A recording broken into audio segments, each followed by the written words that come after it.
Good evening, good evening. Welcome to the March 5th, 2024 meeting of the Carrboro Town Council. Good to see everyone here this evening. And we will start this meeting off with a poetry reading from our Carrboro Poet Laureate. Liza, come on up. Liza Wolfe Francis. Whoop, whoop.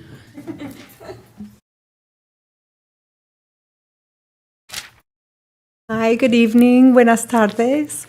I'm going to read a poem for Women's History Month, and it's by Jenny Joseph. It's a poem that was written in the 60s, and I have loved it for actually many years and wanted to read it today.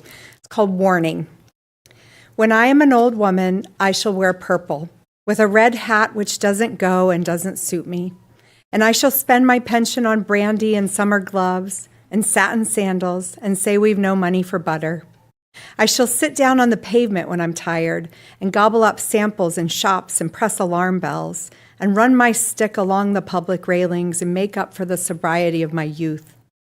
I shall go out in my slippers in the rain and pick flowers in other people's gardens and learn to spit. You can wear terrible shirts and grow more fat and eat 3 pounds of sausages at a go, or only bread and pickle for a week, and hoard pens and pencils and beer mats and things in boxes. But now we must have clothes that keep us dry and pay our rent and not swear in the street and set a good example for the children. We must have friends to dinner and read the papers. But maybe I ought to practice a little now, so people who know me are not too shocked and surprised when suddenly I am old and start to wear purple. Thanks. You know what? You're always on point. Thank you. That was amazing.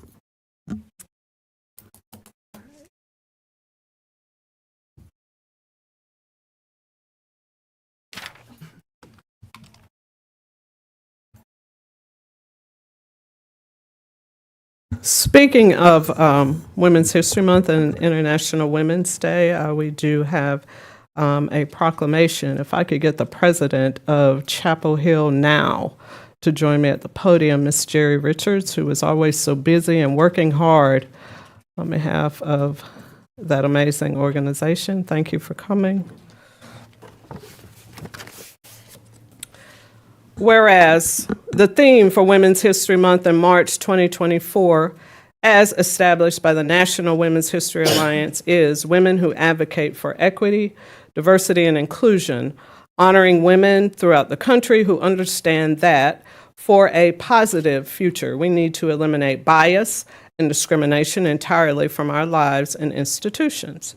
And whereas the theme of the United Nations observance of International Women's Day on March 8th, 2024 is Inspire Inclusion, recognizing that when we inspire others to understand and value women's inclusion, we forge a better world. When women themselves are inspired to be included, there's a sense of belonging, relevance, and empowerment. And whereas the history of International Women's Day and Women's History Month emerged from the labor and anti-war movements of the early 20th century with an emphasis on women's suffrage and workers' rights that later expanded to include equal pay and other fair labor practices, sexual and reproductive rights, and the prevention of gender-based violence. And whereas International Women's Day and Women's History Month offer a reminder that all attempts to subjugate women, erode women's rights, and promote and defend gender-based violence, whether in our homes, our workplaces, or our legislatures, must be resisted. And whereas these observances also offer an opportunity to celebrate the contributions that women of every race, class, ethnic background, and gender identity have made to the social, cultural, and economic life of the community. And whereas women are serving in leadership roles throughout the town of Carrboro's organization, including several as department heads, and since the election of Alderman Mary Rigsby in 1971 and Mayor Ruth West in 1975. The people of Carrboro have been proudly electing women to local office, including currently serving Mayor Barbara Foushee and Councilmember Randy Haven O'Donnell. And whereas a great woman poet named Nikki Giovanni once said, and I quote, "Deal with yourself as an individual worthy of respect and make everyone else deal with you the same," end of quote. And now, therefore, I, Barbara M. Foushee, Mayor of the town of Carrboro, North Carolina, do hereby proclaim March 8th, 2024 to be International Women's Day in Carrboro, and the month of March 2024 to be Women's History Month in Carrboro. I encourage all residents to participate in Women's History Month events and to learn about and celebrate the lives, the history, and contributions of women during this month and throughout the year. This, the 5th day of March 2024. Can I get a shout out for the women one time? Whoop, whoop.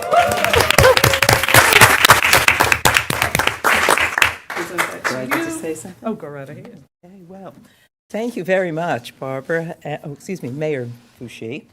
And for all of you here this evening, I'm very proud to be here as part of this declaration, but I also want to recognize that there were many women who came before me, who came before all of us here.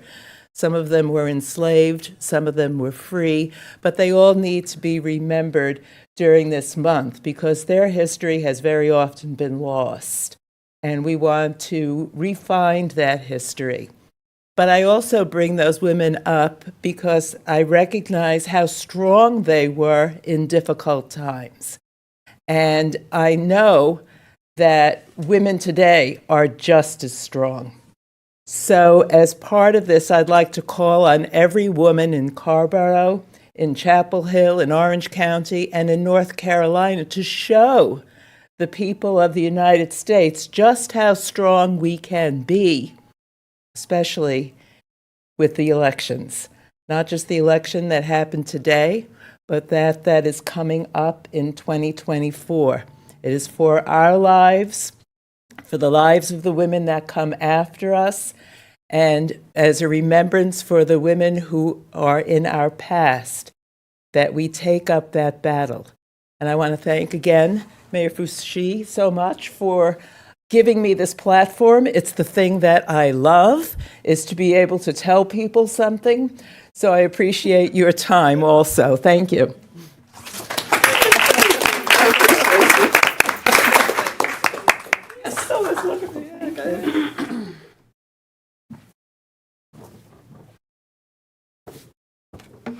Mr. Brian Litchfield, Chapel Hill Transit. Do you make it up here? Thank you.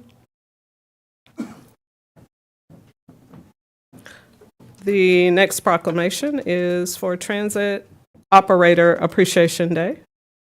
Whereas local and regional public transit are necessities for our community, and whereas communities across the United States observe Transit Operator Appreciation Day each year on March 18th to recognize transit operators' dedication, hard work, and the essential services they provide as they move people about by rail, bus, taxi, and van, to name a few. And whereas transit operators start their days before the sun rises and finish them long after the sun is set, including working weekends and on or around holidays, while many of us are spending time with family and friends.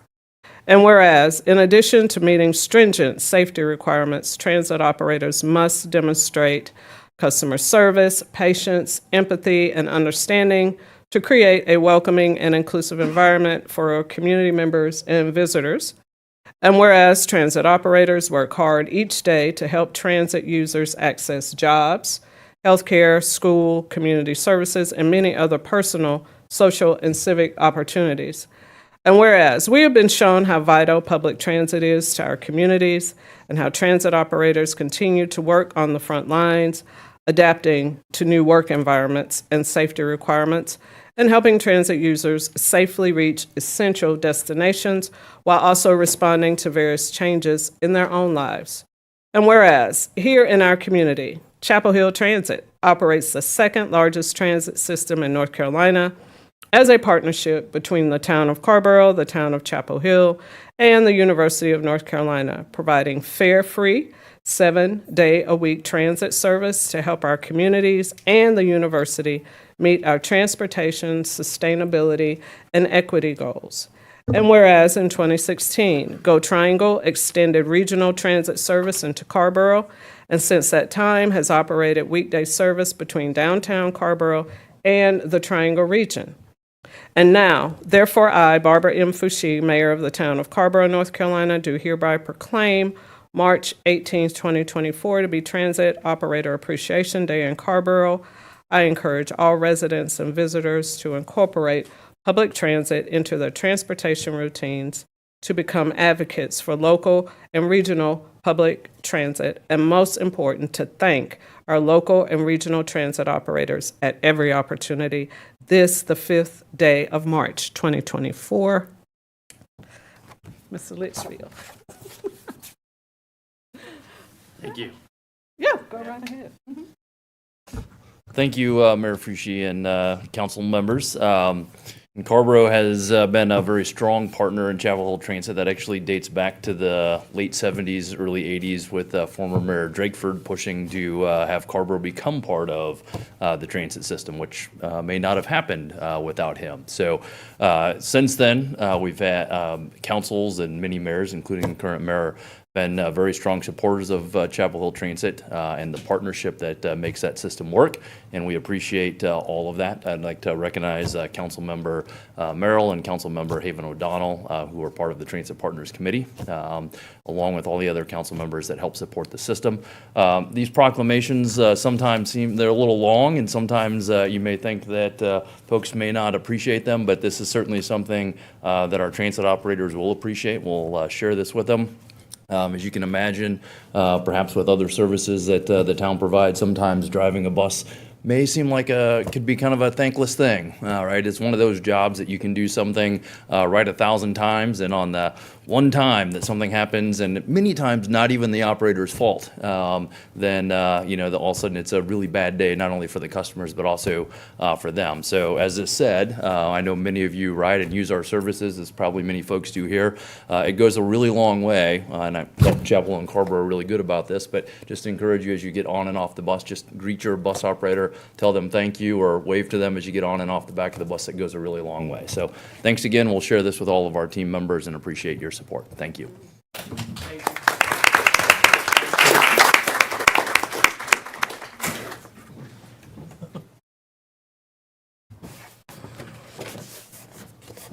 I need some water. Okay, I'm just joking. El Centro Hispano, could I get a representative or representatives as I read this? How you doing? Good. This proclamation is entitled Femicide Awareness. Whereas the town of Carrboro recognizes the urgent need to address the crisis of femicide, which disproportionately affects women, and whereas femicide is a hate crime directed at women, whether assigned as female at birth or self-identified as female because of their sex or gender. And whereas femicide is a grave issue in our society, with more than 5 women losing their lives daily in the United States alone, constituting 70% of the total deaths of women in high-income countries. Globally, the United States ranks 34th in intentional homicides of women, with a rate of 2.6 murders per 100,000 women. And whereas the data analysis organization Statista finds that North Carolina had the 6th highest number of homicides of women by men among all U.S. states in 2020. And whereas the lack of specific legislation recognizing femicide as a distinct crime from homicide in the United States hampers efforts to address and prevent these tragic deaths. And whereas recent cases of femicides in North Carolina, such as the tragic death of Liliana Concha, underscore the imperative for legislative action, the imperative need for legislative action to provide justice for victims and their families, enable accurate data collection and research, and serve as a deterrent against such heinous crimes. And whereas the town of Carrboro recognizes the importance of taking proactive measures to address gender-based violence and promote the safety and well-being of all residents. And whereas the town of Carrboro is committed to supporting legislative efforts to classify femicide as a distinct crime, ensuring that perpetrators are held accountable for their actions and that victims receive the justice they deserve regardless of sexual orientation, religion, race, or age. And now, therefore, be it resolved that I, Barbara M. Fouché, Mayor of the town of Carrboro, do hereby proclaim March 8th as a day to raise awareness about femicide and call for action to prevent these murders. Let us use this day to honor the memory of victims, support survivors, and advocate for policies that promote the safety, protection, and equity of all women, regardless of age. This is the 5th day of March, 2024, and I do want to thank El Centro Hispano for grabbing our attention about this issue. I did have a meeting with them, I guess maybe a week or two ago, and this was brought to my attention and really hit home because I had no idea just how bad it really was. And so I thank you for bringing it to our attention and doing the necessary advocacy work to bring more attention to it. Thank you. You're welcome. Would you like to? Sure. I prepared some gratitude words, but before saying that, I'd like to mention the names of the women that have been lost their lives. In 2024, just from January to February 2024, 13 women had been murdered in North Carolina. In 2023, we lost 51 women because of femicide. Okay, so Guadalupe Carreño, a mother shot dead in Raleigh on February 20, 2024. Tammy Lynn Hodge was shot dead by her husband on February 7 in Pilot Mountain. Natalie Martinez, 20 years old, single mother of 2 girls, died at the hands of her partner in February 1st, 2024. Maria Teresa Meraz was shot dead by her partner in January 2024, in Benson, North Carolina. On January 2022, Kaylin Cave, a 12-year-old, was murdered by her father in Yankton County. On January 19, Diana Perez Barrera, a 26-year-old woman, was found dead from a gunshot in her home in Charlotte. The police still haven't found the culprit. On January 15, 2024, Gabrielle Raymond, 37 years old, and Nancy Taylor, 69 years old, were shot dead along with their dog in Apex by a neighbor, a former Army captain.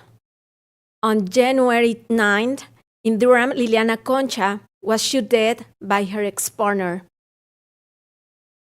On January 8, 2024, Lorianne Marks, 44 years old, and Kimberly McNeil, 28 years old, were shot dead in Cleveland County, North Carolina. On January 7, Kia Sharon Ramsher, 44 years old, was shot dead in Winston-Salem.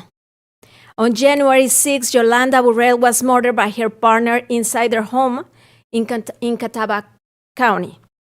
So, as I said, 13 women were dead in 2024. 51 in 2023. So for us, we are commemorating on March 8th, Women's International Day, but we also want to reflect on these murders, and we call them femicide. In our countries, this is a big issue, and we are seeing that the numbers are increasing of these murders. So we really thank on behalf of El Centro Hispano and a coalition of more than 20 anti-femicide and domestic violence organizations and media outlets that promote the well-being of all North Carolina residents. We want to express our deepest gratitude for your exceptional efforts and your unwavering commitment when delivering the first proclamation to make femicides in North Carolina visible. Your dedication and efficiency in accomplishment this crucial task in record time have not only demonstrating your outstanding abilities to have also highlighted the urgency and importance of addressing this pressing issue. Your tireless work and undoubtedly contributed to raising awareness, to shedding the light on the gravity of femicides in the state is a critical step towards fostering positive change in our society. But swiftly taking action and delivering this proclamation, you have shown a profound understanding of the significance of this matter and a strong commitment to making a difference. Thank you once again for your outstanding contribution and making femicides visible in North Carolina. Your dedication to this cause is truly commendable, and we look forward to continue this important work together. I know that I spoke a lot, but I would love to say this in Spanish really quick, if I can. Okay, thank you. So, en nombre de El Centro Hispano y una coalición de más de 20 organizaciones y medios de comunicación contra el feminicidio, la violencia doméstica que promueven el bienestar de todos los residentes de Carolina del Norte, queremos expresar nuestra más profunda gratitud por sus esfuerzos excepcionales y compromiso inquebrantable al entregar la primera proclama para visibilizar los feminicidios en Carolina del Norte. Su dedicación y eficiencia en el cumplimiento de esta tarea crucial en un tiempo récord no solo ha demostrado sus destacadas habilidades, sino que también ha puesto de relieve la urgencia y la importancia de abordar esta cuestión apremiante. Su incansable trabajo, sin duda, ha contribuido a crear conciencia y arrojar luz sobre la gravedad de los feminicidios en el Estado. Es un paso fundamental para fomentar un cambio positivo en nuestra sociedad. Al tomar las medidas y entregar esta proclama, han demostrado una profunda comprensión de la importancia de este asunto y un fuerte compromiso para marcar la diferencia. Gracias una vez más por sus destacadas contribuciones y por visibilizar el feminicidio en Carolina del Norte. Su dedicación a esta causa es verdaderamente encomiable y esperamos continuar este trabajo juntos. Con sincero agradecimiento, we are really thankful for this. El Centro Hispano, Compass Center, Safe Space, DBE Consultant, Fuerza y Unión Múltiple, El Pueblo, Equality NC, Mujeres Organizando Oportunidades Notables, Empodérate Latina, JK Law Group, Central Comunitaria, El Futuro, A Puerta Cerrada, Connecting Community, Fiesta Cristiana, Mamás con Poder, Amexcan, Latino AIDS, Lila, Iglesia Unida, Chapel Hill, La Conexión, Enlace Latino, ¿Qué pasa? La Noticia, Progreso Hispano, Radio Onda de Amor, La Grande y Revista Latina. And so other leaders, like individual leaders. So we are really thankful for this. And that's it. Thank you.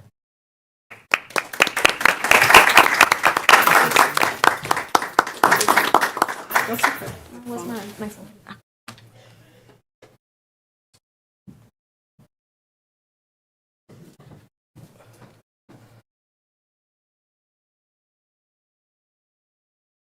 Could I get Miss Nevaeh Hodge to join me at the podium?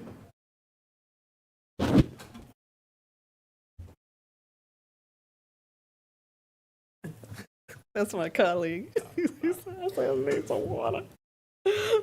I'm sorry.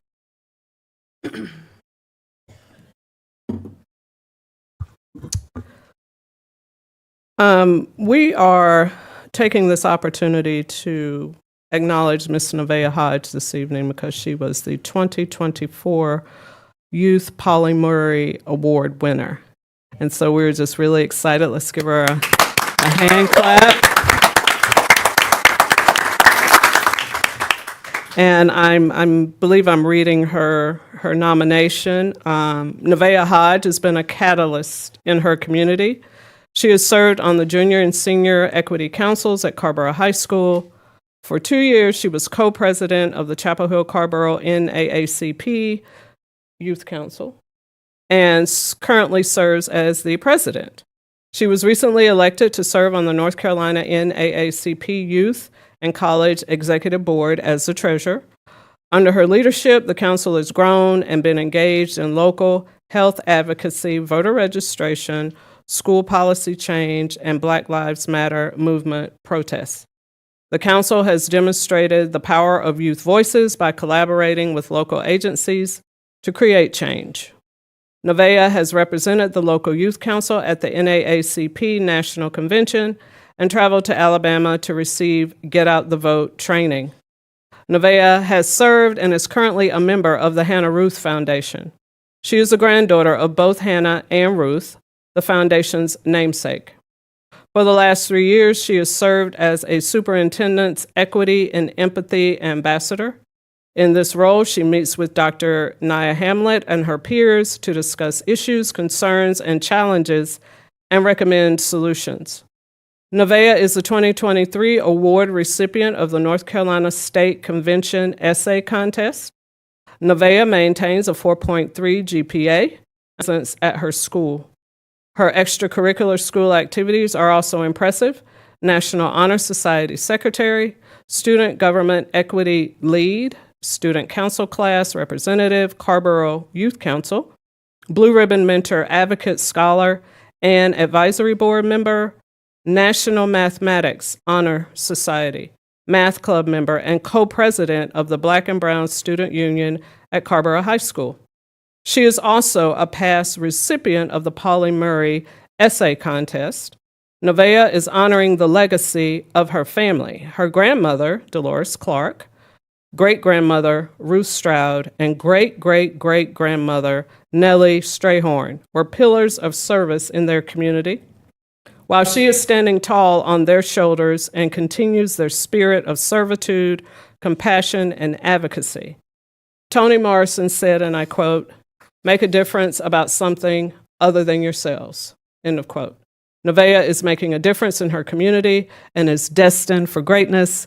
I am just really excited. I have watched Nevaeh grow up, and Nevaeh, she used to not talk much, but you can't stop her from talking now. She's everywhere. You know, she's all over the community, making a huge difference, and I'm just really excited to recognize her tonight and give her a couple of mementos from the town and also from myself, and offer her this microphone, you know, to say whatever it is she might want us to know. It's just really exciting. Oh, wait, did you vote today? Yes, I did. First time? Holla, first time voter. Thank you, Mayor Freshie and the Town Council for your acknowledgement. I'm just so honored to be the recipient of the Pauli Murray Award, and I'm grateful that I live in a supportive community that has led me to become the activist I am today. So thank you.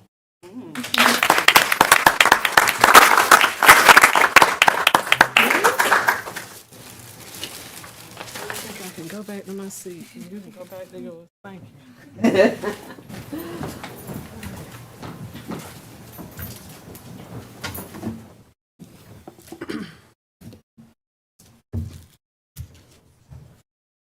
Announcement of upcoming meetings. Town Clerk Wendy Welsh. Good evening, Mayor and Council members. We have a few meetings coming up this week, starting with Thursday, March 7th. We have the Appearance Commission meeting at 7:30, which will be happening virtually. We have the Northern Transition Area Advisory Committee, also at 6:30 to 7:30, and the Planning Board doing a joint advisory meeting at 7:30 to 9:30, which is also virtual, and the Transportation Advisory Board at 7:30, virtually on Thursday. Then on Monday, March 11th, we have the Human Services Advisory Commission. There's a hearing at 6 to 8:45 p.m., and that will be happening virtually. The Truth Plaque Task Force and the Racial Equity Commission will be meeting at 6:30 at Town Hall in the council chambers. And the Recreation and Parks Commission will be meeting at 7 p.m. at the Century Center. And then next Tuesday, March 12th, we have the Town Council work session. All right, thank you, Town Clerk Welsh. We are down to our public comment, and I have, oh, did you have something? You had a meeting. I'm sorry, Councilmember Posada has a meeting. Thank you, Madam Mayor. Just want to clarify, the Appearance Commission, is it at 6:30 or 7:30? I had 7:30 on the calendar. Okay, good. I just need to verify that because I have it wrong on my agenda then. Thank you. So we're down to public comment. I have 4 people signed up to speak. Oh, yeah, go ahead. I just wanted to make a quick shout out while Jerry's still here. Jerry, don't move. I wanted to acknowledge when Jerry talked about some of the shoulders we stand on, the women who initiated and started now, Shirley Chisholm, Betty Friedan, and Muriel Fox. So I just want to shout out and say their names so that folks understand the women's movement is. It really took a huge leap forward with the work of those 3 women, lest we forget. And as Jerry said, your rights, your health, your reproductive rights are on the line. Vote. Thank you. Thank you very much, Councilmember Haven O'Donnell. We have 4 people signed up for public comment items not on the agenda tonight, and I would like to call you up now. The first person I have is Mr. William Stone about the comprehensive plan. Come on up.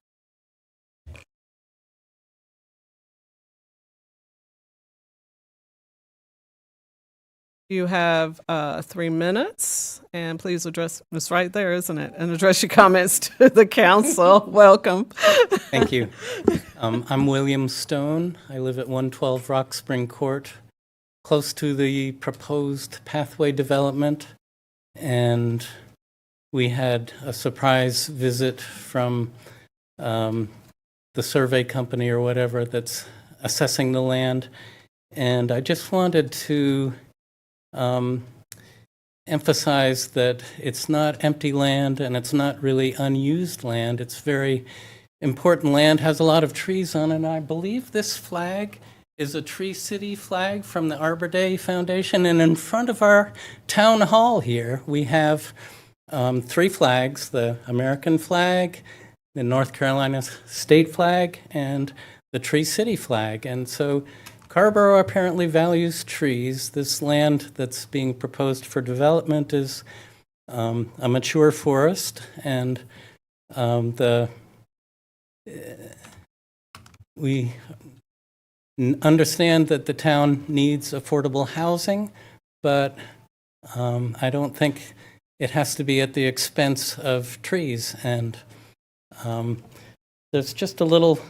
In the Carrboro Connects comprehensive plan, there's a little quote that I pulled up: to preserve, protect, and restore natural areas and ecologically sensitive and productive areas through all feasible means. And so perhaps there's some land that's already cleared. Maybe the town doesn't own it, but it could potentially be acquired. And I'm invested in protecting that land as much as I can. And we got an email today from Anna Marie Vanneman at 5:49 p.m. and she explained the agenda for the development, but we didn't have any prior notice of the tree cutting that went on yesterday. That's my statement, and hopefully we can find a way to find affordable housing and also preserve the trees and the natural areas that Carrboro also values. I'll give up my 29 seconds unless there are any questions. No. Thank you. Thank you so much, Mr. Stone. Next on the list, I have Clara Zaleski. Clara?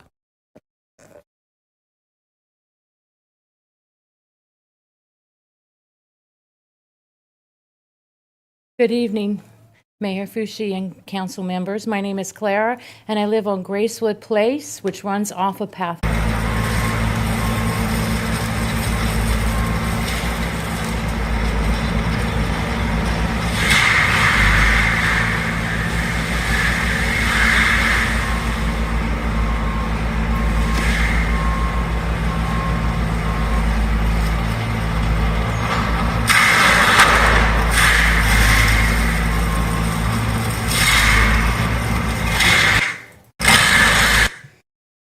Summit Engineering arrived yesterday at 10 a.m.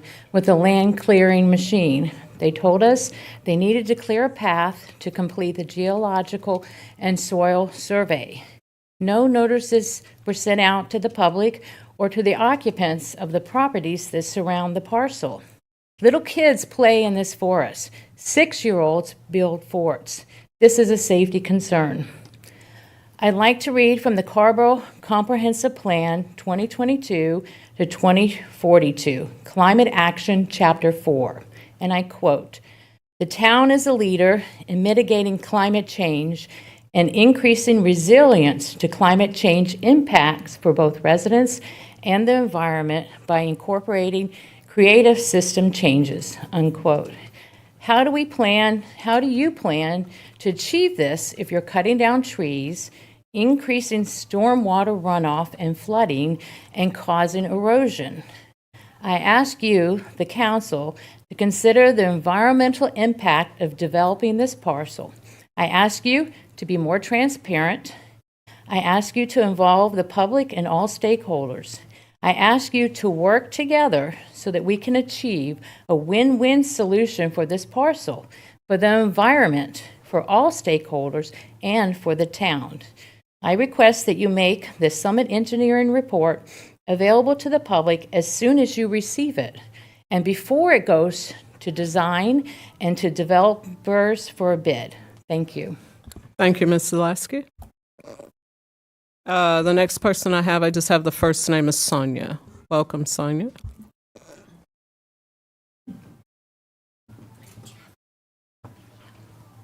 Do there's another video? Do you? Okay. Oh. Hi. Thank you. Thank you for your time. I'm here actually also about this. I'm Sonia, and I also live in Fair Oaks, and I'm here also about this parcel of land. And I think first I'd like to say that I've been kind of following, and I understand that you're hearing a little bit about this, and there are a lot of issues going on. I specifically just want to ask you to think about one of them. And I know it's hard, and you have a lot of really important issues to deal with, but as a community who lives downfield of this, we genuinely have huge flooding issues. And I know that's hard to understand what we go through if you don't live in a house that literally has rivers flowing around it every time it rains. The reason I'm here is to show you this video because it's a bit long, so I'm going to shut up because I don't know if we're going to get through the whole thing. But it's a long video because they took down a lot of trees. And so I'm just here to plead for your help because this will immediately cause a lot of flooding that we haven't already. We already have some. This is exacerbating it. So that's my plea to you. And thank you for your time. Pathway drives behind me. I'm on the sidewalk going down into the parcel.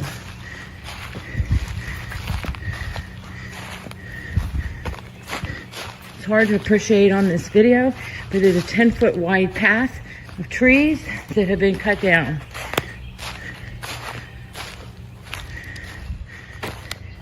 Everything in front of me was trees, and now it's gone.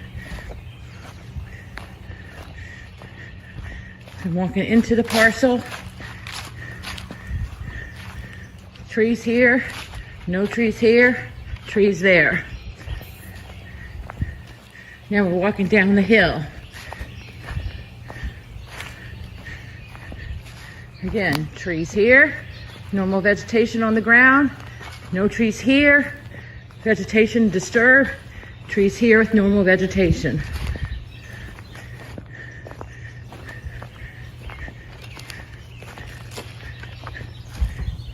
And further walking down the hill.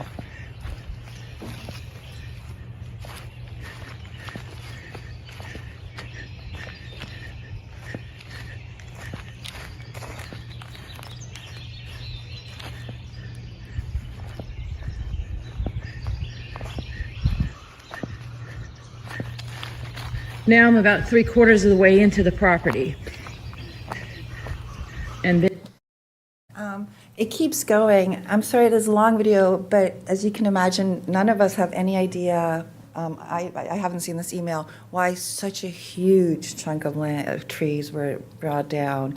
And I'll just end it with this, April showers bring May flowers. In our case, I suspect, unfortunately, I'm going to get a lot of videos of us with this becoming a problem. So we're here just to plead for your help with what's happening there. Thank you. Thank you so much, Sonia.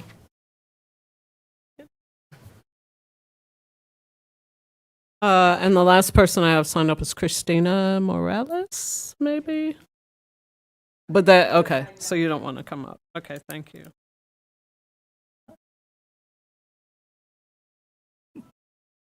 So she said no. So I want to say real quick about the Pathway Drive parcel. This council, not the same makeup, but the Carrboro Town Council did approve a framework for affordable housing on town-owned land. And I feel like there are, if I'm remembering correctly, maybe 9 steps in that framework.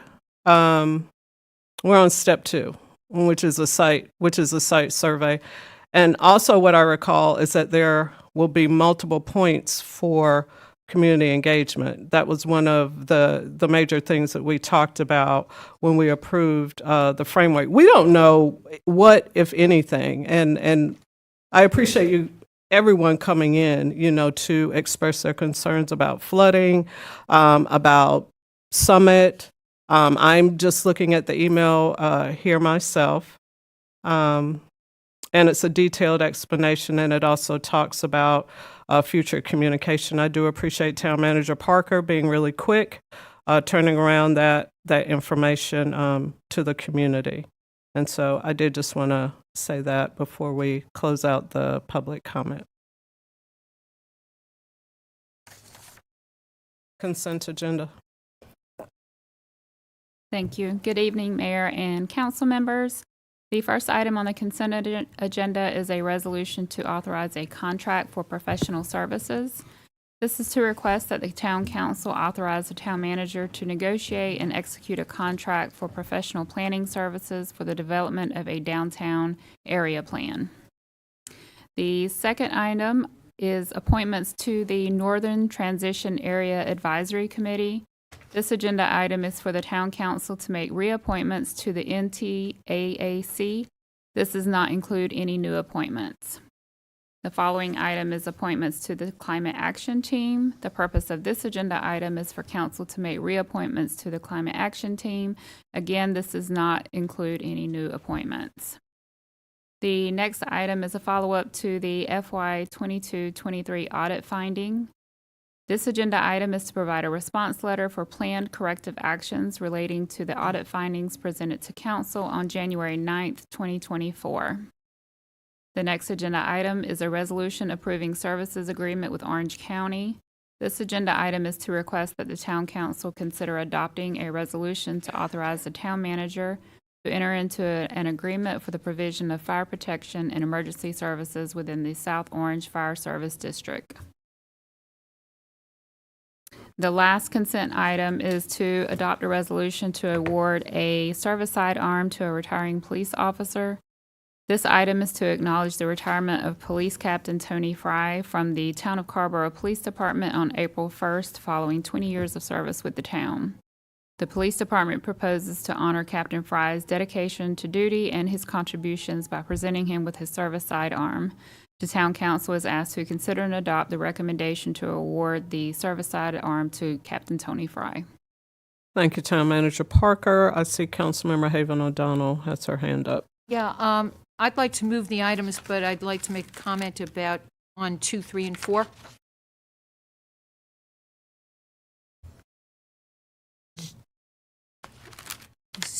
Moved and properly seconded, Councilmember. Okay, so on item 2, which is Northern Transition Area Advisory Board, I want to just give a shout out to Lisa and Anahid for their perseverance and their willingness to be reappointed. It's, they've been dedicated to the work of representing the Northern Transition Area. So just a quick shout out to you all for applying for reappointment. Likewise, I'd like to give a shout out to Tilly Pickett and Lauren Nyland for reapplying for appointment to the Climate Action Team. They too have been extraordinary leaders and dedicated to the work of that team. And item 4, which is on the audit finding, I just wanted to make a comment and thank our finance director for the response and reconciliation plan for the to address the issue of the difference in the audit and the correction. I think that looking at the timing of when the hiccup occurred with the Chapel Hill Transit, that I think a lot was going on with town hall, town staff, and personnel illness in the finance department. So I just really appreciate the work that the finance department has done. The 8 points, the A through H, are excellent, and I think the plan and the resolution to true up on the $123,000 is absolutely sensible. So with that, thank you. We have a motion and a second. Ready for the question? All in favor, please say aye. Aye. Aye. Any opposed? Motion carries. Town Manager Parker. Thank you, Mayor. The final item on tonight's agenda is a public parking update presentation and discussion.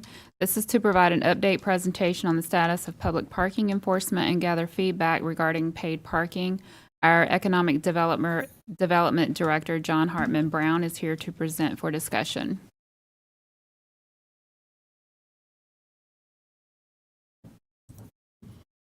Welcome, John. Good evening.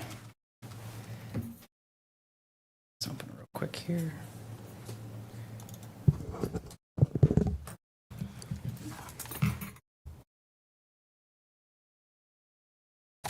All right.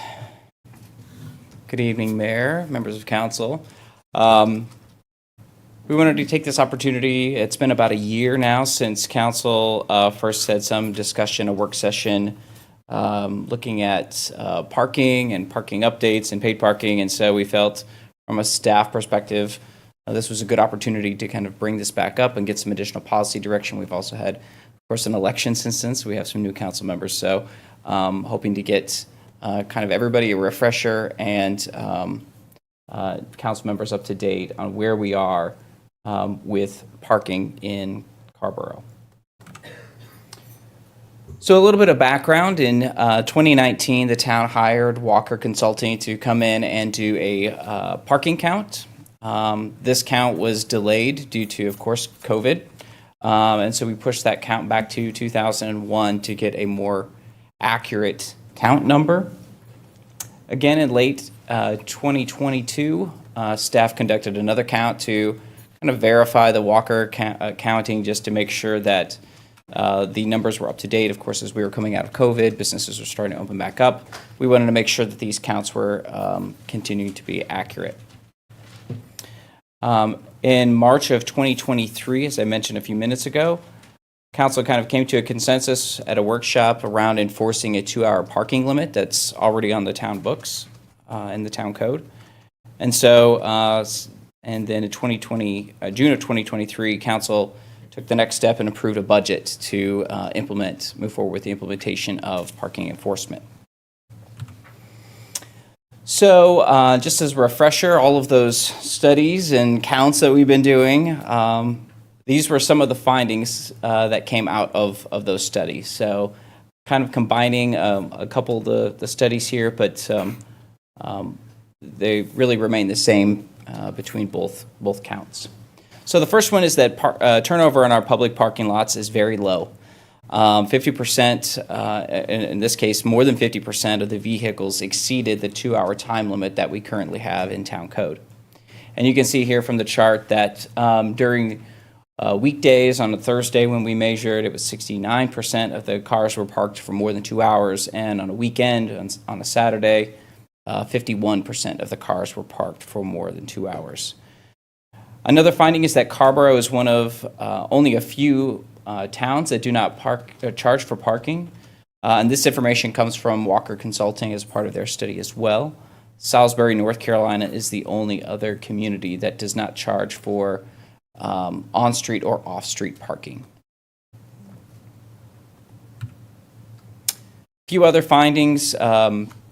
Public parking locations are not easy to locate unless you're familiar with our parking system and where our parking lots are. And so we've tried to remedy some of this situation by adding our public lots to navigation apps such as Apple Maps, Google Maps, Waze. We've developed an entire webpage for folks to be able to easily find parking. So we're hoping that finding is no longer applicable. The findings also found that the ADA parking violation is low. It's currently $50, and they recommended a $200 to $250 fee for fine for it, which is typical, and that a lack of enforcement encourages long-term parking, which really gets back to that turnover, those turnover numbers as a concern. So on with some of the additional findings as far as occupancy rates go. As you can see, this is from the 2002 count, or the 2022 count. You can see we do have, during certain times of the day, those reds are where we're seeing very high occupancy rates. Typically, you want to see occupancy rates below 80%, 75, 80%. And when you really start to get that 70, 75, that's when we start to see people start to kind of circle lots looking for parking or going from parking lot to parking lot, which inevitably will create more vehicular congestion. And so, of course, Saturday mornings around Town Hall and Laurel Avenue, of course, we see high peaks from the farmers market and midday, really at it says Merritt Mill, but it's really the Sunset and Rosemary Street parking lot. There, the Roberson and Main lot, as well as Roberson and behind Acme, during those midday times, those lots are filling up right there in the middle of town. We also did a level of service analysis, which with the updated parking counts, which is something that Walker did as well. And so really what this is looking at is, where can you park and where can you get to your destination in a reasonable walking distance? And what are those parking conditions like in those various sectors of town? And so you can see from this illustration, zones 1, zone 2, and zone 4 are all in that A level of service, while zone 3 is in that B level of service, indicating that, of course, there's higher points. And again, coming back to kind of what we found out before, what we just pointed out is that those weekday counts, occupancies, are substantially higher, really in that 11 o'clock count and that 4 o'clock count. A lot of people are spending a lot of time in the center part of downtown. And again, this is looking at the weekend level of service. So zones 2, zones 3, and 4 are all in the green, A level of service. Zone 1 coming up as a yellow, B level of service. And this is primarily, of course, as we mentioned before, that early morning, Saturday morning farmers market traffic is really driving up the occupancy rates on the weekends. So, as I mentioned before, council kind of came to a consensus on enforcing parking. And so here's kind of a status update of where we are. We went to the Town of Chapel Hill Parking Division and asked them to look at assisting us in doing enforcement. And they put together a proposal for us. We heard that there was an interest in making sure that Carrboro's parking policies were well aligned with Chapel Hill's parking policies, to make it easier for folks that are visiting or citizens. If you've got parking in one town, we want to make it just as easy to park in the other. And so that's why we went to Chapel Hill Parking to get that proposal. We ended up pausing our progress on this due to the Carmel Mall towing incidents. And so we felt like this is probably not the best time to be continuing to move forward with paid parking or parking enforcement. And so we paused that. We began at the beginning of this year doing the technical feasibility components. Chapel Hill is willing to do the enforcement part up until the ticket is written and placed on somebody's windshield, but after that, it becomes the town's responsibility for how we handle that. And that's what we're really trying to kind of work out. And at the end of the day, we found the best approach was really we need to buy our own software and hardware. There was really no easy way to make our systems talk to each other. Some of the next steps that we'll continue to pursue is the purchase of the software and the hardware requirements. And then we'll also need to determine whether we want to employ or contract out the enforcement mechanism. Also, wanted to touch briefly, similarly, on wayfinding. Currently, the wayfinding system funding is paid for by the Tourism Development Authority. We've got about $100,000 budgeted in that fund to pay for the wayfinding. We have compiled the bid package already, and we're really at this point just kind of waiting on final sign-off from the Finance Department to proceed with the bid package and getting that issued so that we can start with the process of finalizing a contractor and getting the installation completed. In the illustration here, this is an example, well, it's not an example, it's the actual signage that you would see installed in the lot. So the one that has parking with the arrow is the directional signage. The one that just has parking is the lot identification. We also are incorporating some bike parking signage as well. And then the park regulation, you can see on the far end there, that has the 2-hour limit in the time frames. One thing I wanted to bring up, and this comes from Walker Consultants as well, they place a lot of emphasis on this, and I think it's important, is that when we talk about public parking, there's really kind of 3 components. One is affordability, the other one is availability, and the third one is convenience. And there's really this tension between all 3 of these components when we're talking about how do we develop and manage public parking. And so the parking triad really kind of helps give us a model when we're thinking about if we want to move towards paid parking. So, for instance, if you wanted to have a parking lot or parking spaces that are affordable and convenient, there's probably not a great likelihood that they're going to be readily available. And I won't read the rest of that there, but you kind of get the point. And so I've kind of illustrated this a little bit with in some local context. You know, the Century Center lot, the Rosemary Street lot, and possibly the 203 deck, seeing some of the patterns we saw. You know, they're affordable because they're free right now. They're convenient because they're right there in the middle of town, right where you're trying to get to. But many times they might not be available. You saw some of those occupancy numbers are pretty high. And the same thing with lots like our town hall lots, our Fitch Warehouse lots, and the community works lots. You know, they're free, they're available, but you're going to have to walk a couple blocks if you're going to get to your destination. So, digging a little deeper into paid parking. Paid parking is really kind of an opportunity for us to use the program as a management tool for our parking. So, if you can only afford to park or choose to keep your car parked there for a certain amount of time, that's the amount that you would pay for. It also encourages alternative modes of transportation. So if you have to pay to drive downtown, it's going to encourage you to maybe consider walking or biking or taking the bus. And of course, there's also an option to outsource paid parking as well. I've included in the chart here some of the estimated revenues. This was developed by Walker Consulting as a part of their study. So you can see the range. They really split it up into two sections. So there's the 364 spaces, and there's two different hourly rates they've identified there, $1 per hour and $1.50 per hour.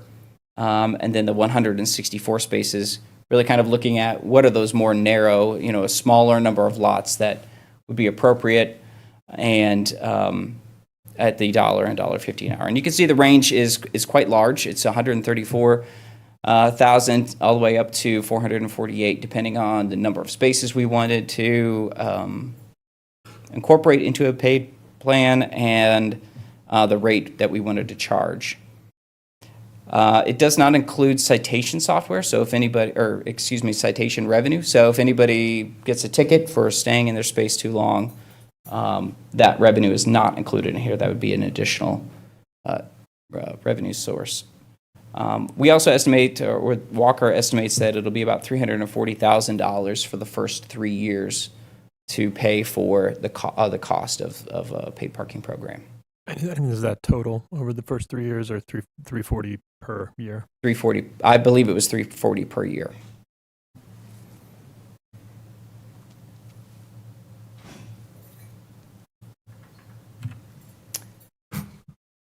So we've put together some paid parking options for consideration and for you to kind of direct staff on where you want us to maybe look at doing some more exploration.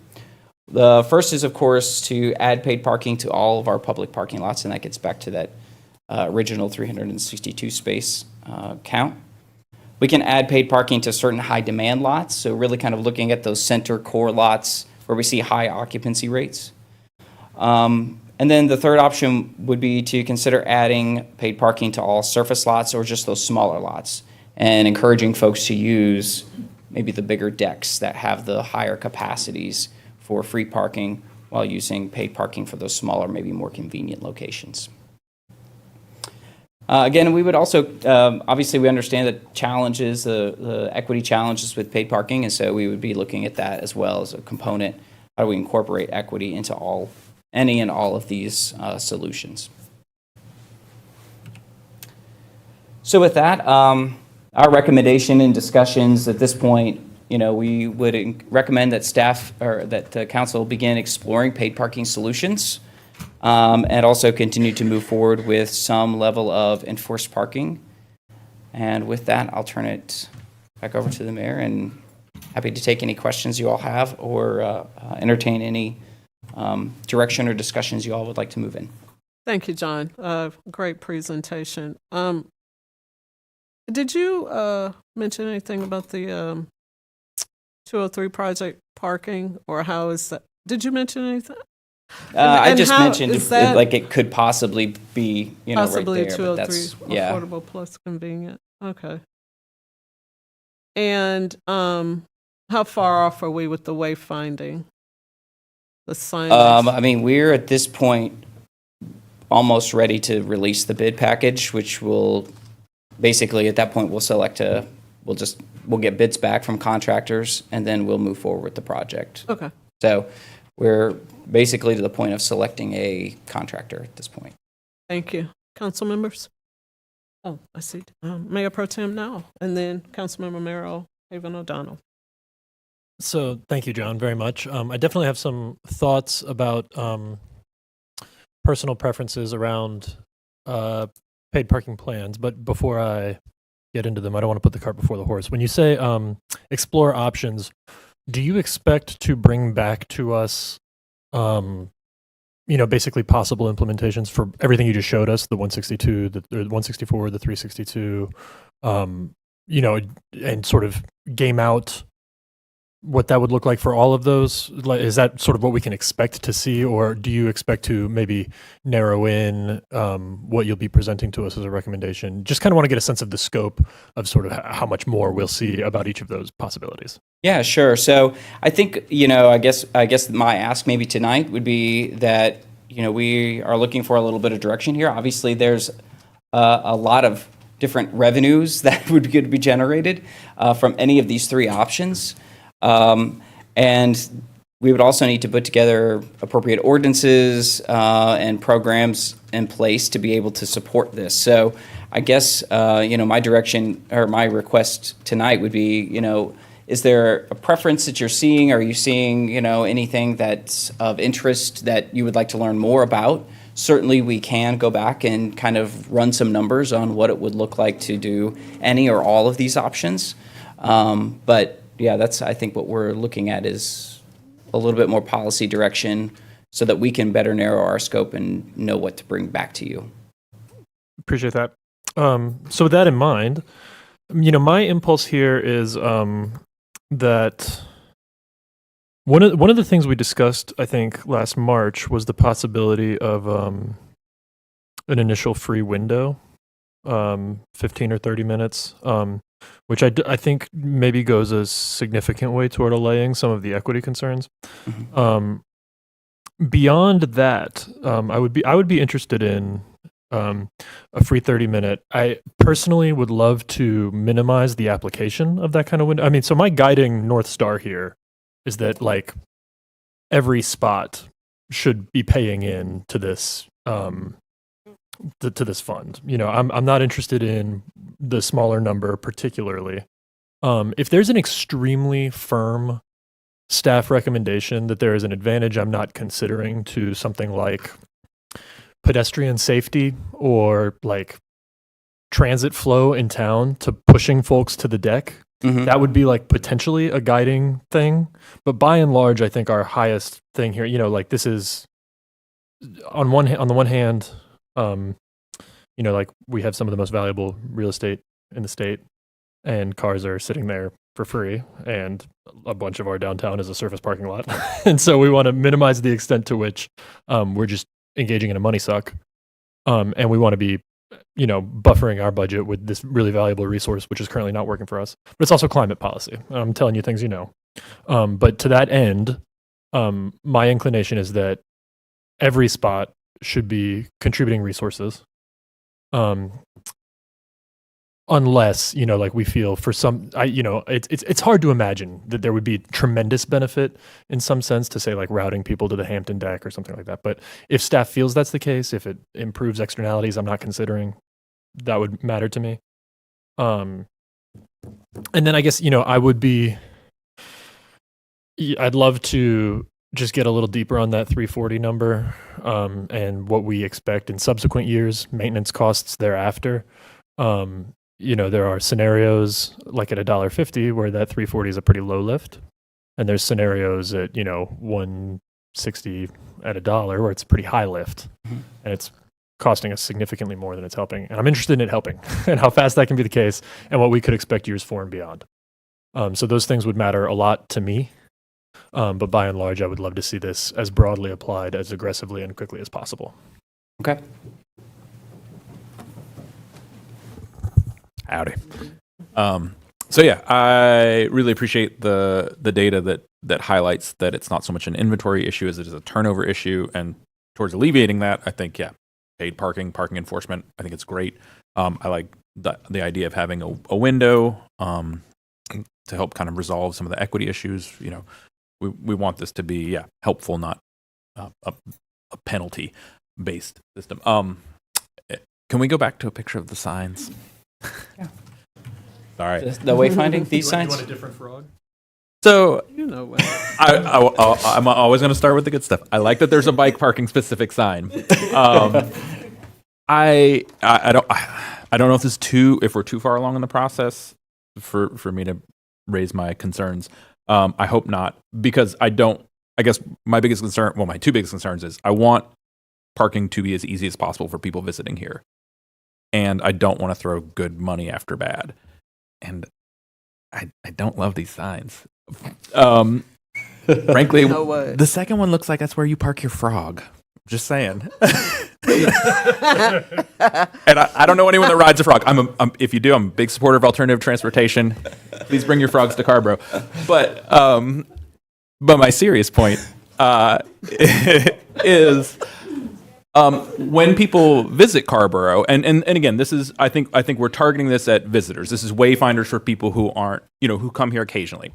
And as somebody who came here for years, thinking I was coming to Chapel Hill, not even knowing I was in Carrboro, forgive me.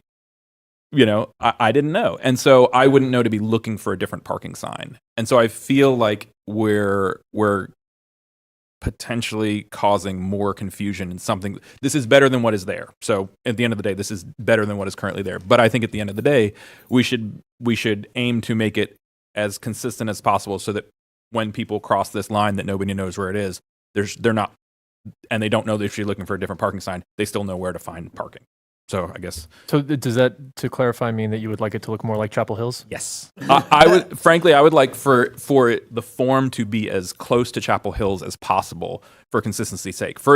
I love the colors. We can have frogs on there. You can park your frogs here. But again, when people coming in from out of town, it should be as obvious as possible. You can't make things too obvious. That's my opinion. But yeah, I don't know where we are in the process. I don't know if this is the wrong time to be bringing this up. I know this has been long in the works, and we want to get it done. Did we do some adjusting there with the sign? Are we at that step, or is it beyond that, John? I mean, It's just a sample, isn't it? No. Yeah, you don't look like it's a sample, though. No, I mean, we've quoted this. I mean, this is at this. Obviously, we can, if this is something the council so desires and you want to put a pause on this, we can. But this is what's kind of going to the bid package. This is what's in the bid package to go out for the printing and installation and all that. So, yes, we can step back. This was designed back. Was designed back in 2017, I think maybe.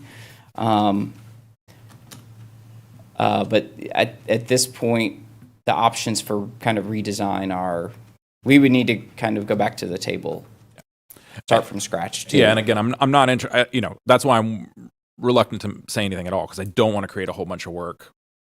But I also, and I do want to get it done quickly, and but I want it to be effective. I don't want to, because I don't want to do our one parking wayfinding thing for the next 20 years and have it be a head scratcher. Yeah, there's a whole, and I'll be happy to share the whole package with the manager, and she can share with you all as well. There's a whole package, like all this, there's a whole bunch of signage that all goes together. This is just, with the budget that we had, this is what we said, okay, we can get this done kind of phase one with this amount of money. And this came through with the first consultant, didn't it? Is this a carryover? Yeah, I think so, yeah. I remember. And color and style is informed kind of by our brand identity and other public signage, I think. Yeah, the greens and the purples and orange, all that's part of the branding, yeah. Mm-hmm. Yeah, and I have no problem with that. It does look like the Publix logo, though, just saying. If it were green, You know what? Oh my God. I'm just saying. I will say that the frog parking is just that's just for one lot. If you want to bring your cricket, that's a different lot. Another lot. Yeah. So each lot will have its own animal that you can bring to town. We need the goat. Panda. We need the goat. All right. Yeah, we need a goat. And a panda. I don't know what the appetite is going to be for stepping back, but we'll let that decide. Just on these, do you have a sense of how big these signs are? Just if we end up going with these, what are the dimensions? I don't have the dimensions. I'd have to go back and look at the package. There is one with like a person an illustration of a person standing next to it, so it gives you an idea. But I'll send that to the manager and to send to you all, so you can. Thanks, and sorry to look get at that. too nitpicky, but I hate parking too. That's why I ride my bike. So, all right, I see. I'm done. Randy. I'm glad you raised this, because I thought those were just, potential renderings. I'm glad to know that that's part of a package. I believe the Yeah, council I approved thank this you, in and 2018. Hope we follow up on that. I have a couple of things. So,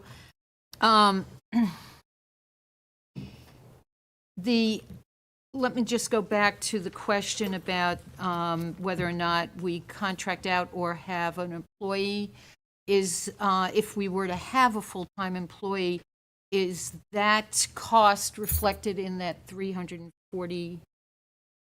I believe so, yeah. It is, okay. And let me go to the question of the window, and I'm glad that Danny brought it up. I think it's important to have an hour to a 2-hour window, and I'm going to tell you why. Because if you watch the folks who go to CVS, and so sometimes they go to CVS and then they go to the market, especially on Thursdays, because it's senior day. And, one of the things that we're not talking about here, and we don't have any demographics and we don't have any data, is who is burdened. And I want to ask that question because not everyone in Carrboro is able-bodied. And I want to avoid any sense of ableism or ageism in this decision.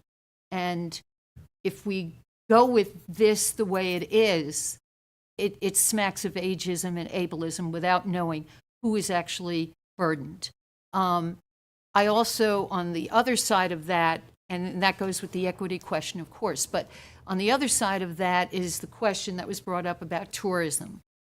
And the fact that Carrboro is, 6.2 miles. We have 2 streets that are commercial, essentially, at this time. I'm not talking 5 or 10 years in the future. We want to be as welcoming as possible. And a lot of folks come down to Breakaway or Weaver Street or any of the restaurants in the center of downtown, and they meet with friends for meals during the day. And they have meals that, they may stay for an hour or so.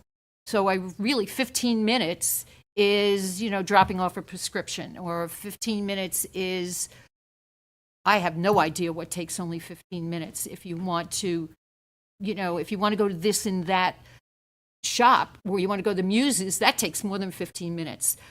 So I want us to be generous. I also want us to be thinking about how are we evaluating when this gets started? What is the plan so that we're really reading the pulse and we're not punishing folks who absolutely need to take a vehicle into town?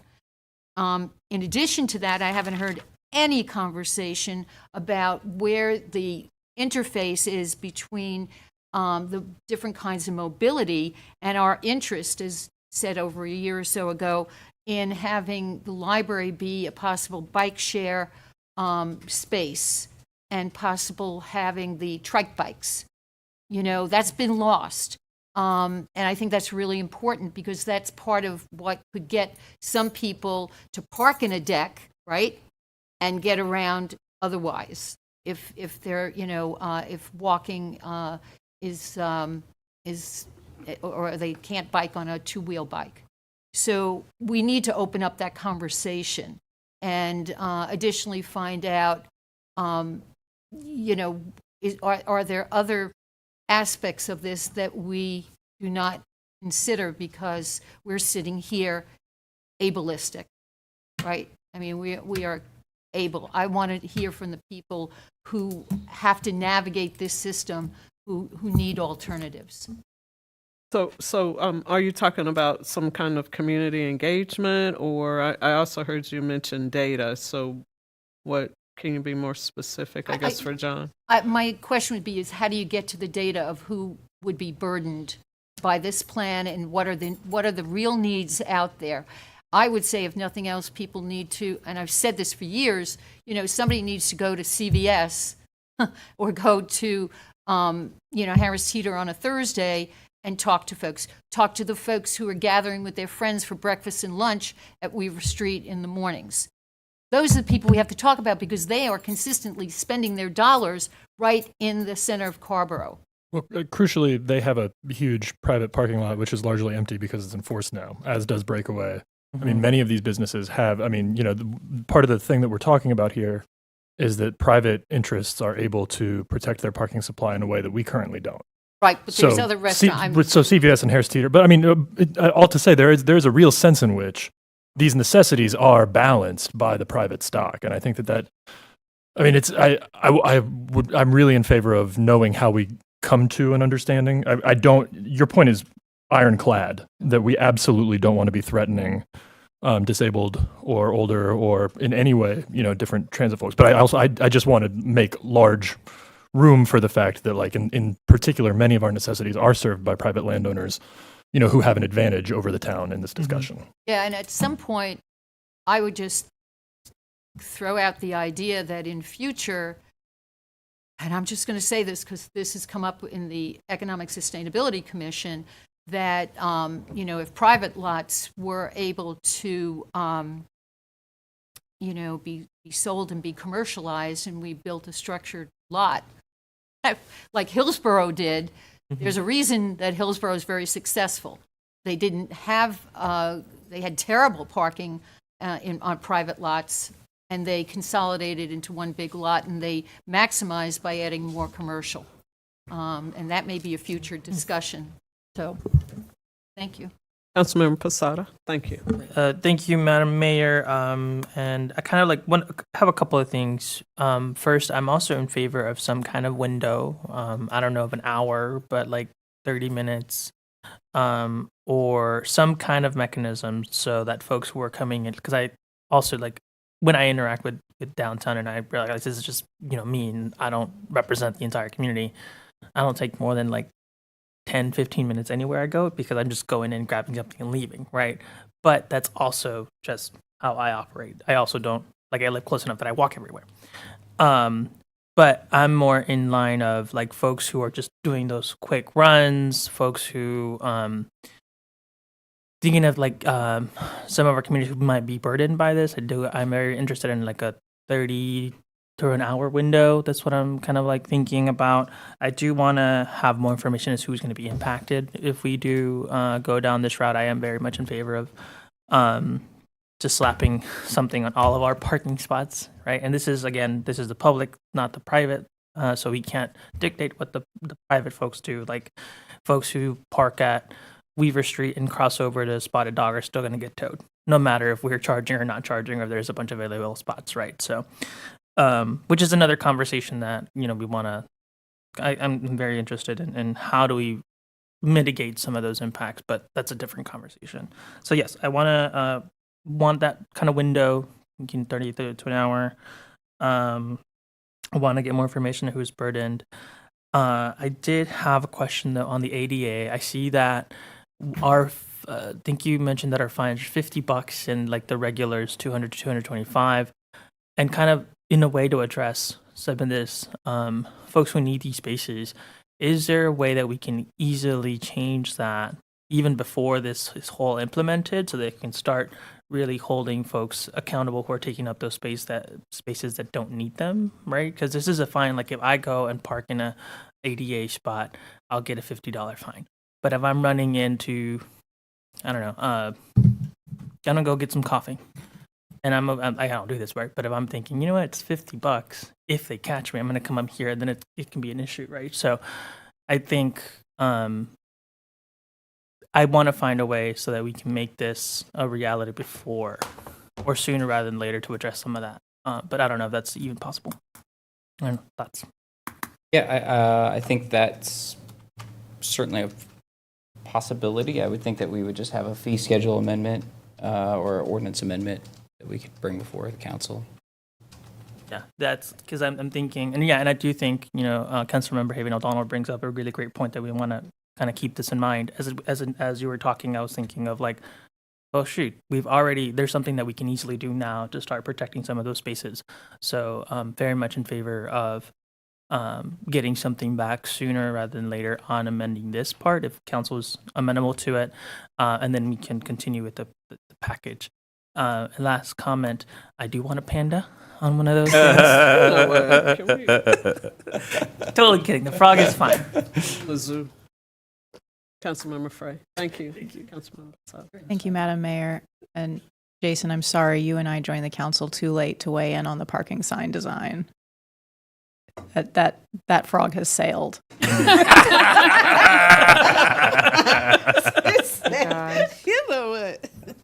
I remember when that came through the planning board for review, and I think it was 2017, 2018. We looked at it and we said, That's a frog. okay. So it happens. In 50 years, when the paint's peeling off them, we can change colors. Okay, so that to say, I also support adding paid parking to all the public lots. It doesn't make sense to treat different lots differently unless there's, as Danny said, an externality we're missing. And I think that's also going to apply, right, to the 203 lot. In a sense, Councilmember Haven O'Donnell, you were talking about, could we perhaps build structured parking? I would say we just did. So while we could expand on that idea in the future, I think we do have a lot that is going to work in that way as well. A quick question for you, John. How many of our public lots actually have defined spaces right now? Because I know some of the gravel ones have sort of curb stoppers and nothing else, and some of them, like the one across from Armadillo Grill, don't have that. Yeah. Get in where you fit in over there. I think the only ones that we have painted are the ones that the town actually owns. Which is let me go back just for reference here. The town, well, of course, the deck does. Town Hall does. I believe Laurel Avenue down here does. Community Works does. We lease that lot. Weaver Street does not. Century Center does, but we own that. Fitch Lumber kind of does right now. It's a little. The Fish Warehouse does not.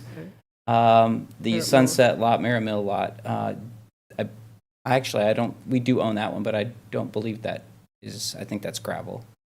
Roberson and Main lot does not, and the Roberson Acme lot does not. So, and we lease all of those.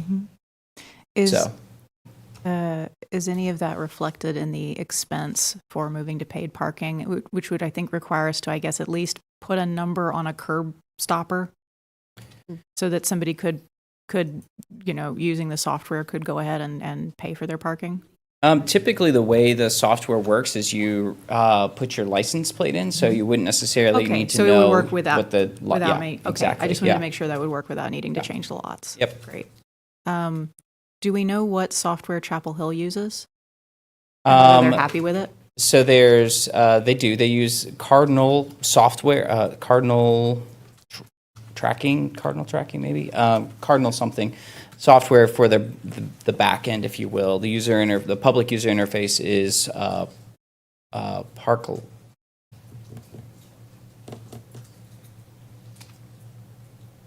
I can't remember their Park Mobile? Park Mobile, that's right, yeah.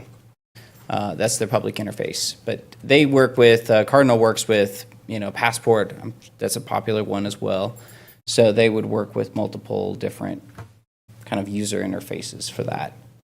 I think to Jason's point, it makes good sense to align with what Chapel Hill is doing on as many of these points as possible for a couple of reasons. One, so that people have consistency from town to town, because also I know when my friends come to town, they have no idea what town they're in. But also, second, because it will save us a little bit on the back end in terms of evaluating all of the various different options when we've got one that has already been tested by our larger cousin. Neighbor. Yeah, they've been Cardinal customers for quite a long time. Yeah, I was getting ready to ask how long. I feel like Yeah, it's been a I while. think since like the early 2000s. So I'm assuming that all of the things that we might consider have gotten past the point of needing to have a little printout slip and a physical plinth to print it, and they've all gone mostly mobile. Or I guess one of my questions is about the cost of this. Is, are we having to add parking stations to print out a slip? So the short answer is no. We can, if that's something that we feel like we need to do from an accessibility standpoint. Not everybody has a smartphone.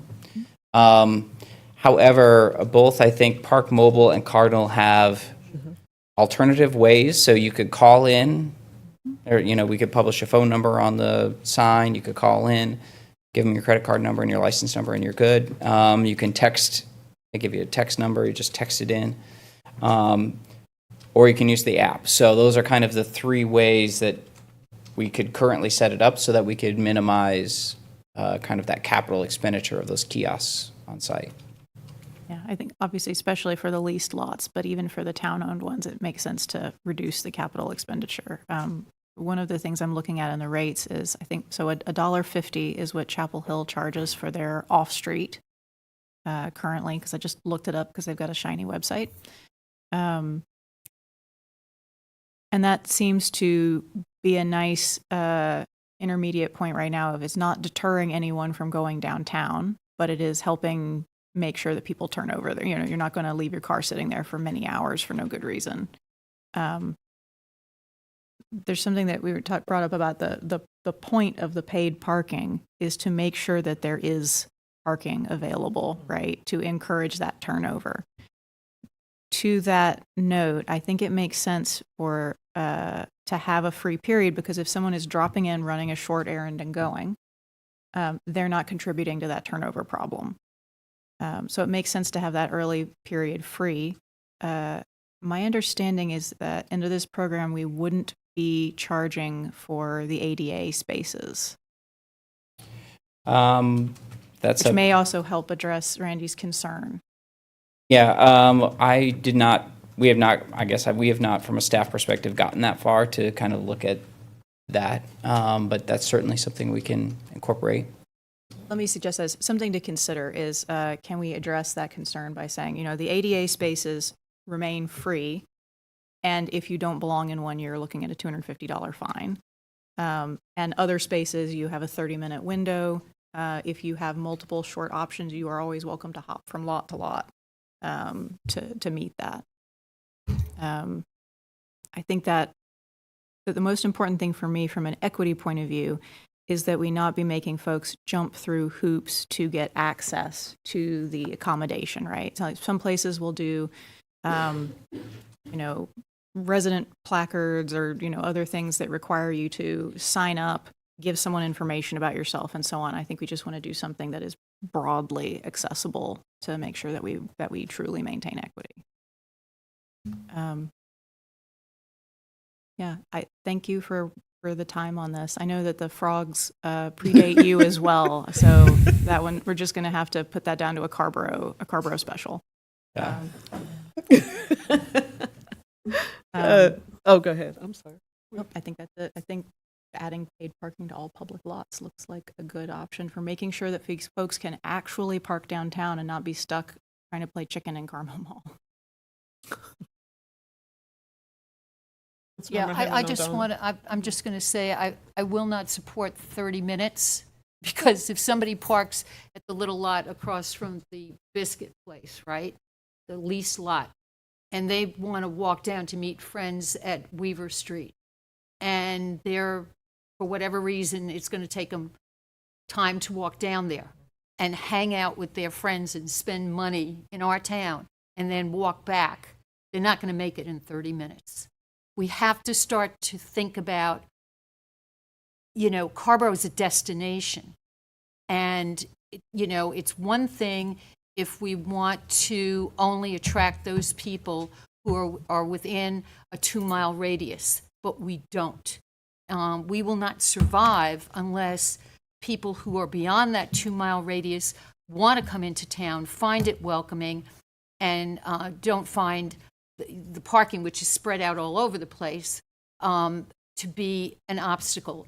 We already know people don't want to go to Chapel Hill because of Chapel Hill's parking. That said, I'm going to ask this because I couldn't find it.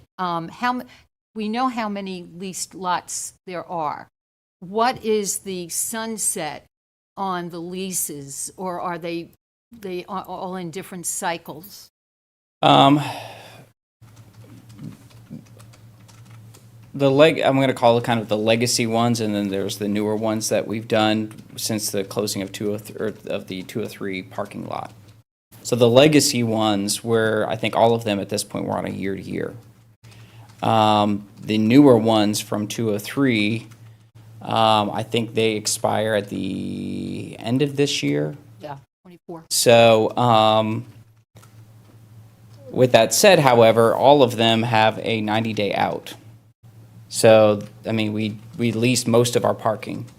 And so at any point, if somebody says, hey, I got an offer for the piece of property, here's your 90-day notice, and we just lost 30 spaces because, that lot's gone.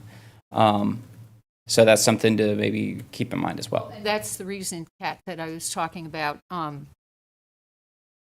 down, future, having a structured lot, because over time, those leased lots are going to go because it's going to be worth it to the owners to sell. 300 East Main is going to change tremendously, and we only lease that until I think it's one more year, and then that lease is up as well. I think we're on a year-to-year with them at this point. Exactly. And that's contingent upon how we see 203 deck perform, I believe. So I just think there's going to be need for consistent evaluation with this, and and to see where those leased lots are, because one of the other aspects that's going to affect leased lots is how we look at downtown development, and that's still a very open question for us. So, thank you.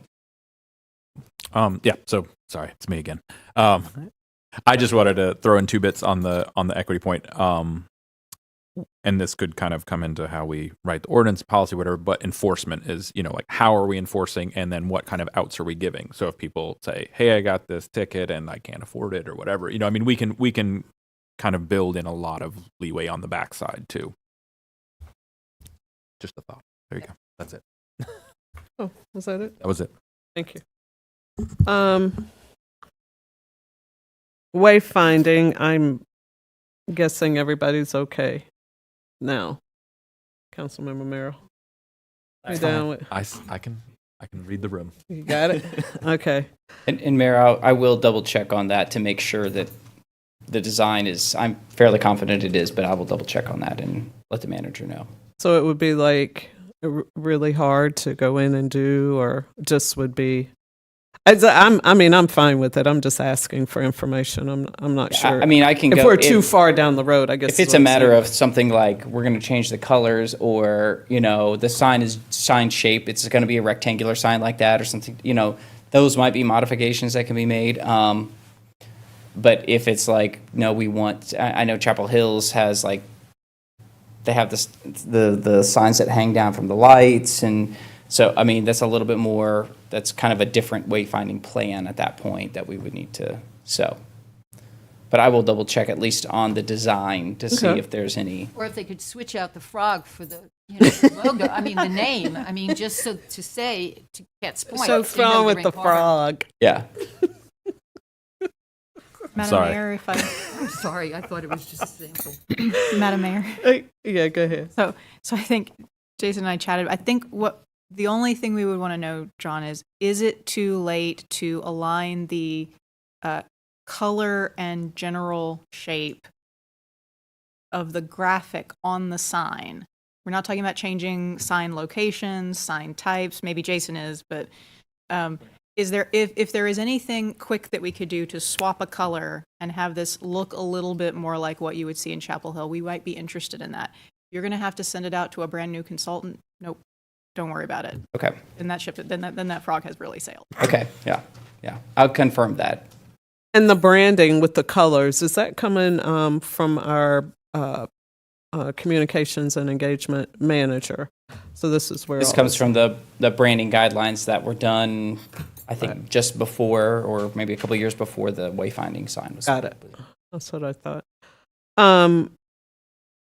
And so when I think about a big change of like this going from free parking to potentially paid parking, I guess I also think about community engagement and how we plan to hear from community about anything and everything before we actually move. That's already It's already up here. Yeah. Yes. And did we land on 30 minutes, 1 hour, 2 hours? Where are we with for the window? Where are we still talking through that? Okay. It sounds like we have some discussion further on the council.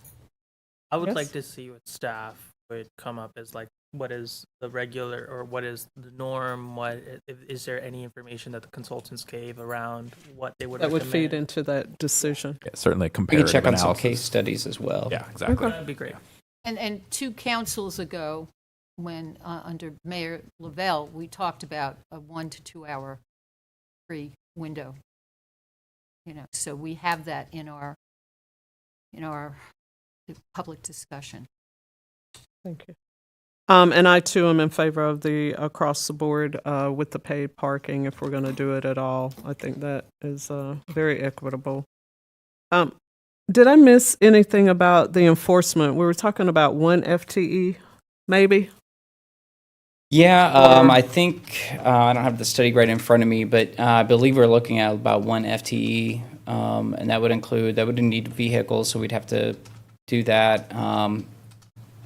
With the parking enforcement, we'd already have the capital expenditure for the software and it's a recurring, that's operational expenditure, but the capital for the equipment. But the software would be a recurring expenditure that we would have to budget for. But, and then the employee as well, unless we contracted it out, which we'll explore. We'll come back with numbers on what that would look like.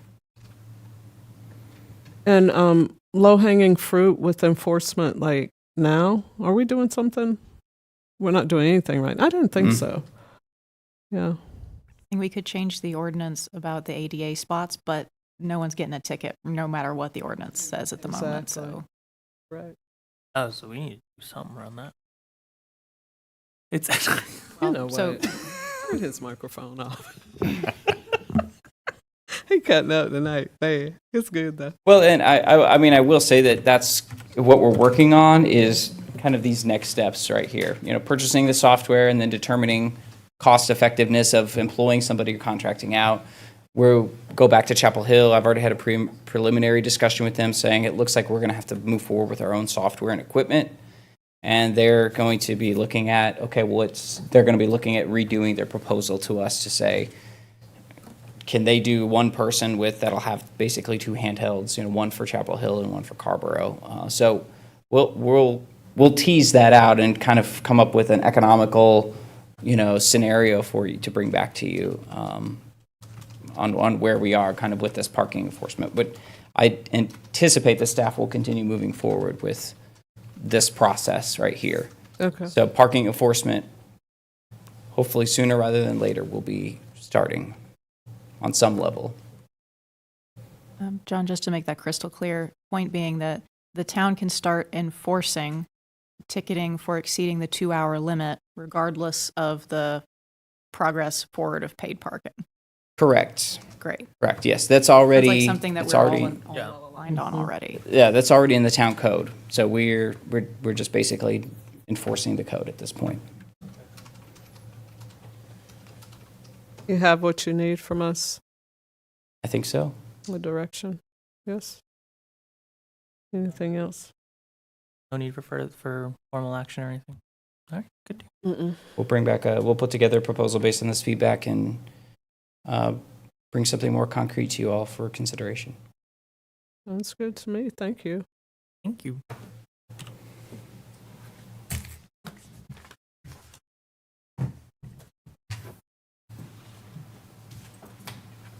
Matters by council members. I feel like there is one somewhere. Got one. I think there was one. Yes. To bring up the matter. Yes, bring up the matter. Or matters. Which one? Oh, I was going to talk about the. I'm going to just giving a heads up to my colleagues. I'll be sending a resolution that was passed by the Governor's Advisory Council on Hispanic and Latino Affairs in response to a number of incidents in North Carolina, and it is a resolution that is being passed across the state by other folks. I know Chapel Hill's looking at it tomorrow, maybe. So just giving folks a heads up that that is a resolution that I meant to send yesterday, but I will be sending out after this meeting for folks to review. I know that next week is a work session, but at least we have a couple of weeks to take a look at and get any feedback for it. But that's what I had. Thank you. Councilmember Frye. Yes, Madam Mayor, I do have one other item, which is at a prior session, we talked through the possible mergers of the various advisory boards. We talked about the fact that we had lists of ones that are being considered for merger. There are 3, I believe, that are not. But in the end of that meeting, we asked staff to hold all new appointments to all boards. So we do have 3 boards, including one that is statutorily required, the Board of Adjustment, which really, I think we should unlock that one to make sure that we can get new appointments made to it, even as we're considering the merger process for the others. Can I make a comment on that? Mm-hmm. Yeah, that is important. And another reason that it is because at our last adjustment meeting, our ordinance speaks of electing officers in February. I took the view at that meeting that it's best of all worlds is if you have your new complement of board members in order to make those kind of choices. So I will tell you that the Board of Adjustment decided to punt that, at least for now, but I'll feel uncomfortable about punting it for too long, because there is an obligation to comply with the ordinance, the ordinance, to have elections. So it was a matter discussed by the Board of Adjustment, the importance of having those appointments made. So I'll just echo that from a perspective of the Board of Adjustment. What were the 3 again? Remember, Board of Adjustments was economic sustainability And stormwater advisory. and stormwater. Okay, so I'll those are second the that. 3. We may not even need a motion. I don't believe we had one to hold them, so this is just direction to. No motion on that. It's an agenda item issue. Mm-hmm.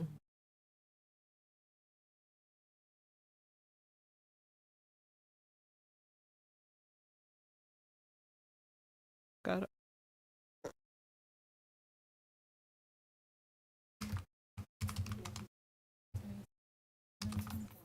Okay. Everybody good? Mm-hmm. All right. Motion to adjourn? Always him, isn't it? Wow. Seconded. It's been moved and properly seconded. We all in favor? Aye. Aye. Aye. Any opposed to adjourn? Probably not. We are adjourned.